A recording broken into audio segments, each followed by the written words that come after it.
नमस्कार मित्रों, आज के वीडियो में हम कवर करेंगे कि ग्रहों की दृष्टियां क्या होती हैं और अपने जन्मांक चक्र से राशि का पता और जन्म लग्न का पता कैसे लगाएं। राशियों का तत्व क्या होता है, राशियों का स्वभाव क्या होता है, सबकी जानकारी आज के वीडियो में प्राप्त करेंगे। जब भी आप जन्मांक चक्र देखते हैं, कुंडली देखते हैं, तो उसमें आप ग्रहों की दृष्टियां देखते हैं। मान लीजिए कि गुरु महाराज बैठे हुए हैं 12वें स्थान पर। अब 12वें स्थान पर बैठकर किन भावों पर वो अपनी शुभ दृष्टि डाल रहे हैं। जिस भाव पर वो अपनी दृष्टि डालते हैं, कहते हैं उस भाव से संबंधित काफ़ी दोष समाप्त हो जाते हैं। इसलिए ग्रहों की दृष्टियों के बारे में आपको पता होना चाहिए। शनि किस भाव पर अपनी दृष्टि डाल रहे हैं, राहु किस भाव पर दृष्टि डालकर उस भाव से संबंधित बुरे फल प्रदान कर रहे हैं। तो जब आप दृष्टियों को देखेंगे तो उसके लिए आपको दृष्टियों की जानकारी भी होनी चाहिए। तो अब हम आज के वीडियो में पहले कवर करते हैं ग्रहों की दृष्टियां। तो ग्रहों की दृष्टियां क्या होती हैं, ये देखिए। आपके पास नवग्रह हैं: सूर्य, चंद्रमा, मंगल, बुध, गुरु, शुक्र, शनि, राहु और केतु, जिसमें सूर्य की केवल एक दृष्टि होती है 7वीं, चंद्रमा की केवल एक दृष्टि होती है केवल 7वीं, मंगल की 3 दृष्टियां होती हैं, चौथी, 7वीं और 8वीं। इसी प्रकार से बुध की एक दृष्टि होती है 7वीं, गुरु की 3 दृष्टियां होती हैं, 5वीं, 7वीं और 9वीं। मतलब जहां गुरु महाराज बैठते हैं वहां से अपने 5वें घर को देखते हैं, 7वें घर को देखते हैं और 9वें घर को देखते हैं। शुक्र महाराज की एक दृष्टि होती है 7वीं, शनि महाराज की 3 दृष्टियां होती हैं, तीसरी, 7वीं और 10वीं। राहु महाराज की 3 दृष्टियां होती हैं, 5वीं, 7वीं और 9वीं। केतु महाराज की 3 दृष्टियां होती हैं, 5वीं, 7वीं और 9वीं। अब उदाहरण के तौर पर आपको बताता हूं, ये आपका बर्थ चार्ट, ठीक है। अब इस बर्थ चार्ट में मान लीजिए गुरु महाराज यहाँ पर बैठे हुए हैं, ठीक है। गुरु महाराज यहाँ पर बैठे हुए हैं।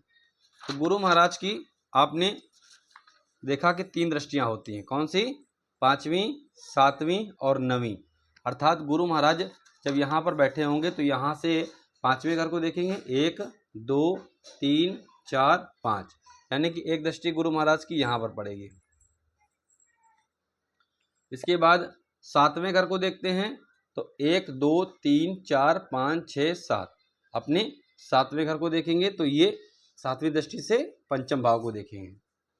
इसी प्रकार से तो 9वीं दृष्टि से यहाँ देखेंगे, क्यों? 1, 2, 3, 4, 5, 6, 7, 8, 9। अब आप दृष्टियों के बारे में समझ चुके होंगे। अब हम बात करते हैं अपने दूसरे टॉपिक पर। दूसरा टॉपिक है हमारा कि अपनी जन्म राशि का पता और अपनी जन्म लग्न का पता कैसे लगाएं। तो अपनी जन्म राशि और जन्म लग्न का पता लगाने के लिए आप क्या करेंगे कि आपके पास उदाहरण के तौर पर ये 3 बर्थ चार्ट है, 1, 2 और ये तीसरा। इन 3 बर्थ चार्टों में आपको अपनी लग्न, जन्म लग्न और जन्म राशि के बारे में पता लगाना है। कैसे लगाएंगे? तो सबसे पहले हम फर्स्ट हाउस में आते हैं। फर्स्ट हाउस क्या है? ये फर्स्ट हाउस में राशि कौन सी बनी हुई? 1।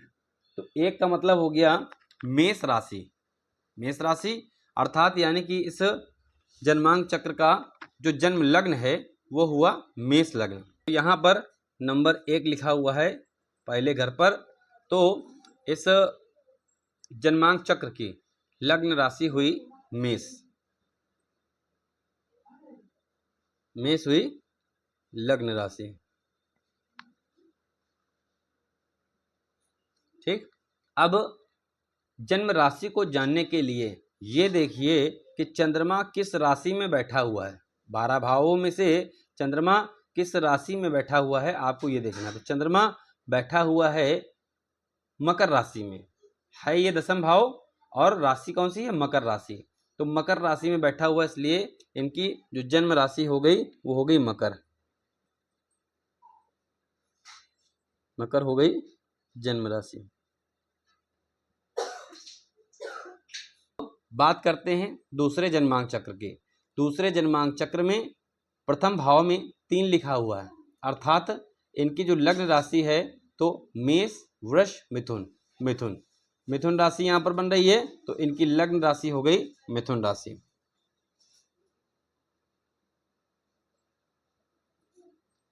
ये हो गई लग्न राशि।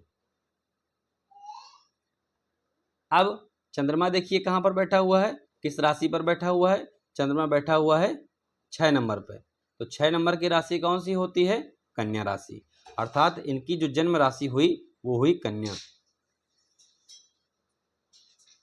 कन्या हो गई जन्म राशि।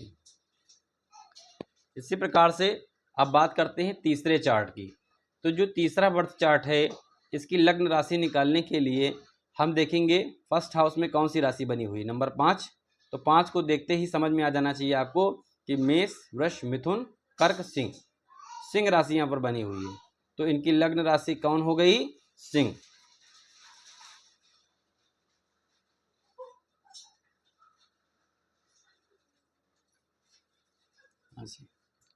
अब बात करते हैं इनकी जन्म राशि की।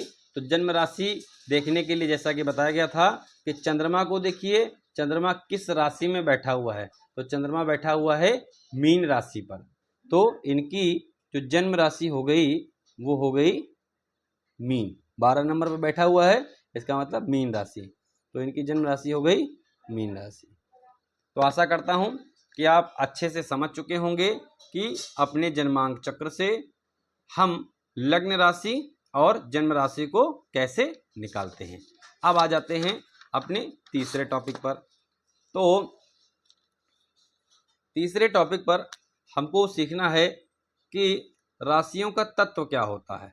अब जब आप कुंडली देखना सीखेंगे, बर्थ चार्ट को पढ़ेंगे, रीड करेंगे, तो उसमें आप देखेंगे कि जो राशियां होती हैं उनका तत्व भी बहुत काम कर रहा होता है। जैसे मान लीजिए कि कोई मेष राशि किसी भाव पर बनी हुई है और उस राशि पर कोई ऐसा ग्रह आकर बैठ गया कि जो जल तत्वी है। अब जल तत्वीय ग्रह यदि अग्नि राशि में बैठ गया तो क्या काम करेगा, अग्नि को बुझाने का काम करेगा, अग्नि को मंद करने का काम करेगा। इसलिए इस भाव में भी प्रभाव पड़ेगा, भाव थोड़ा कमजोर होगा और जो ग्रह बैठेगा उसमें भी थोड़ी कमजोरी दिखाई पड़ेगी। इसलिए आपको राशि के तत्वों को भी समझ लेना चाहिए और कंठस्थ कर लेना चाहिए। इसे कंठस्थ करना बहुत ही सरल है, बहुत ही इजी है। कैसे, देखिए आपको अपने दिमाग में 4 चीजें रखनी है, अग्नि, पृथ्वी, वायु, जल। अग्नि, पृथ्वी, वायु, जल। तो अब जब आप राशियों को सीक्वेंस में क्रम वाइज लिख देंगे तो अब आप शुरुआत से इसी प्रकार से लिखेंगे जैसा कि अभी मैंने आपको बताया, अग्नि, पृथ्वी, वायु, जल। पुनः वैसे ही अग्नि, पृथ्वी, वायु, जल, फिर वैसे अग्नि, पृथ्वी, वायु, जल। तो आप इसे बड़ी ही सरलता से जान सकते हैं। जैसे मान लीजिए कर्क राशि आई तो मेष, वृष, मिथुन, कर्क। अब अग्नि, पृथ्वी, वायु, जल, तो कर्क राशि कौन सी हो गई, जल तत्वी हो गई। मान लीजिए आपको कन्या देखना है तो मेष, वृष, मिथुन, कर्क, सिंह, कन्या, या ऐसे मेष, वृष, मिथुन, कर्क, सिंह, कन्या। कन्या यहाँ पर आकर रुके। अब हमको उसी प्रकार से देखना है अग्नि, पृथ्वी, वायु, जल, अग्नि, पृथ्वी। तो कन्या राशि कौन सी हो गई, पृथ्वी तत्वी। पृथ्वी तत्व जुड़ा है कन्या राशि से। अब इसके बाद बात करते हैं राशियों के स्वभाव की। तो राशियों का स्वभाव भी बहुत मायने रखता है। जैसे मान लीजिए जब आप प्रश्न कुंडली को रीड करना सीखेंगे तो प्रश्न कुंडली को रीड करेंगे तो उसमें कई बार लग्न में आपको मेष राशि बनी हुई दिखाई देगी, कभी सिंह, कभी वृश्चिक। तो अब उस राशि को आपको रीड करके देखना है कि ये कौन सी राशि है, चर है, स्थिर है या द्विस्वभाव है। या फिर आप किसी का जन्मांक चक्र खोलते हैं तो उसमें किसी राशि को देखते हैं तो उसमें राशि आपको दिखाई पड़ेगी, कोई चर होगी, कोई स्थिर होगी, कोई द्विस्वभाव होगी। तो द्विस्वभाविक राशि मान लीजिए बनी दिखाई पड़ी लग्न में, तो ऐसा जो जातक होगा जिसकी द्विस्वभाविक राशि होगी वो दो प्रकार से सोचता होगा, कभी बहुत क्रोधी बन जाता होगा, कभी बहुत शांत हो जाता होगा, असमंजस की स्थिति में फंसा रहता होगा, ये काम करूं कि वो काम करूं। वृष राशि अगर बनी है, मतलब स्थिर राशि वाला यदि ग्रह आया, तो ऐसी अवस्था में व्यक्ति जो डिसीजन लेता है वो ठोस लेता है। यदि लग्न पर चर राशि आई, तो ऐसी अवस्था में क्या होगा, व्यक्ति का स्वभाव काफी बदलेगा, कई बार बदलेगा। या पृष्ठ कुंडली को आप रीड करते हैं तो जब उसमें आप देखते हैं तो चर लगन यदि आती है तो जो सामान खोया है वो चल रहा है। स्थिर यदि आया तो ऐसी अवस्था में वो सामान वहीं पर रुका हुआ है या कहीं पर रुक गया है। तो इस प्रकार से हम देखते हैं कि ये जो ग्रह होते हैं इनका स्वभाव भी बहुत मायने रखता है। कैसे इसको याद रखना है, उसके लिए क्या करेंगे, चर, स्थिर और द्विस्वभाव, ये तीन बातें आपको दिमाग में रखनी है। तो पहले आपने राशियों को क्रम वाइज लिख दिया, इसके बाद आपने चर, स्थिर, द्विस्वभाव डाला, फिर वैसे ही चर, स्थिर, द्विस्वभाव, चर, स्थिर, द्विस्वभाव, चर, स्थिर, द्विस्वभाव, इस प्रकार से आपने डाल दिया। अब आप आसानी से देख सकते हैं कौन सी राशि किस स्वभाव की है। कर्क राशि चर स्वभाव की, धनु द्विस्वभाव की है। इसे आसानी से उंगलियों पर भी आप देख सकते हैं। मान लीजिए आपको धनु देखना है तो मेष, वृष, मिथुन, कर्क, सिंह, कन्या, तुला, वृश्चिक, धनु, चर, स्थिर, द्विस्वभाव, चर, स्थिर, द्विस्वभाव, चर, स्थिर, द्विस्वभाव। इसका मतलब धनु कौन सी हुई, द्विस्वाभाविक राशि हो गई। तो आपने चौथे टॉपिक राशियों के स्वभाव के बारे में भी जान लिया। तो आज की वीडियो में आपने जाना कि ग्रहों की दृष्टियां क्या होती हैं और अपनी जन्मांक चक्र से राशि का और जन्म लग्न का पता कैसे लगाएं, ये सीखा आपने। राशियों का तत्व क्या होता है ये सीखा आपने, और राशियों का स्वभाव क्या होता है ये सीखा आपने। तो आज के लिए बस इतना ही। कल कुछ नए और रोचक तथ्यों के साथ उपस्थित होंगे आपके सामने। तो यदि आप इस चैनल पर पहली बार आए हैं और आपको ये वीडियो अच्छा लगा हो तो हमारे चैनल को सब्सक्राइब कर लें और बेल आइकन का बटन दबा दें, ताकि हमारे द्वारा बनने वाली सभी वीडियोस का नोटिफिकेशन आप तक आसानी से पहुंच सके। धन्यवाद।